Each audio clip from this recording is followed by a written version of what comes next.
की लड़ाई को अगर धार देने का काम किया है तो इस देश का युवक और इस देश का नौजवान और इस देश का छात्र देने का काम किया है और अपनी लड़ाई को लड़ करके अंत तक पहुंचाया है और उस मुकाम को जीतने का काम किया है।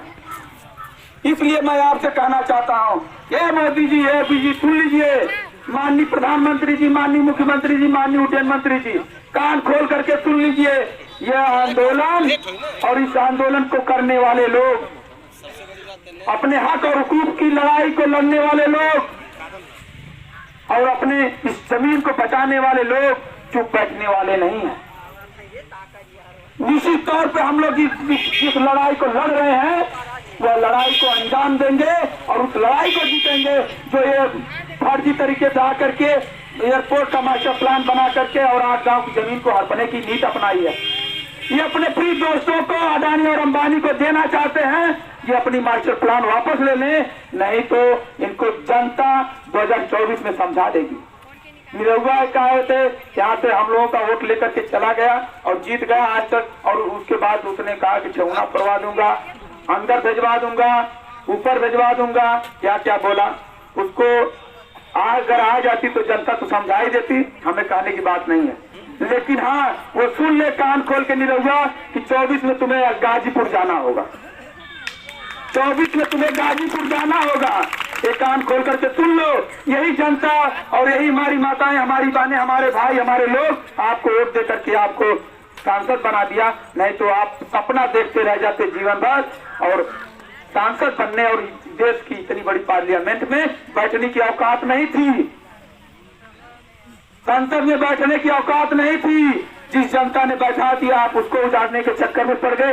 विकास करवा रहे हो, जाके न्यूज चैनल पे बोलते हो कि विकास हो रहा है, इंटरनेशनल एयरपोर्ट बन रहा है। तुम घर उजाड़ करके किसानों का, मजदूरों का जो है कि विकास करोगे। अपने औकात में रहो। किसी के माई का लाल दूध नहीं पिलाई है कि आ करके यहाँ पे एक घर पे अगर आ करके वो बुलडोजर लगा करके देख ले तो उनको उनकी हैसियत मालूम पड़ जाएगी क्या होती है जो की सरकार और क्या होती है जनता। जनता से सरकार बनती है और जनता सरकार बनाती है और वही जनता आपको भेज देगी जमीन पे। अभी तो चल रहे हैं। कल मैं आ रहा था धरने में, तो धरने में आ रहा था तो निरहू जी जा रहे थे।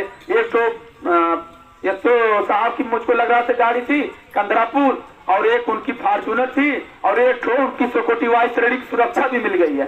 सोच रहे कि और श्रेणी की सुरक्षा नहीं रहेगी तो जनता उनको कहीं भी हलाल कर सकती है। पा गई तो इधर की जनता पा गई तो क्या करेगी बताइए।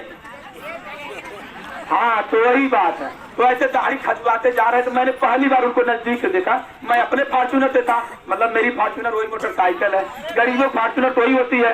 तो मैं उससे था, मैं उनको इतना, जहाँ चाचा बैठे हमारे अध्यक्ष जी, इतनी दूरी से मैंने देखा।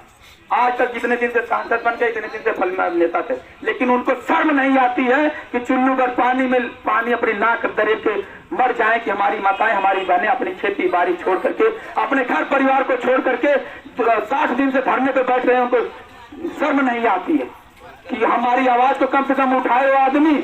मैं जानता हूं कि तुम्हारी क्या औकात है भारतीय जनता पार्टी में, लेकिन तुम अपनी औकात से अगर उठ करके सोचते कि किसानों के, मैं किसान का बेटा हूं, किसान का पुत्र हूं, किसान का लाल हूं, अगर तुम उठा देते तब भी हम लोग सोचते कि हम लोग की आवाज को उठाए हो। अपने जो है कि मंत्रिमंडल में, अपने लोकसभा के पार्लियामेंट में आप उठाते तो हम लोगों को संतोष रहता।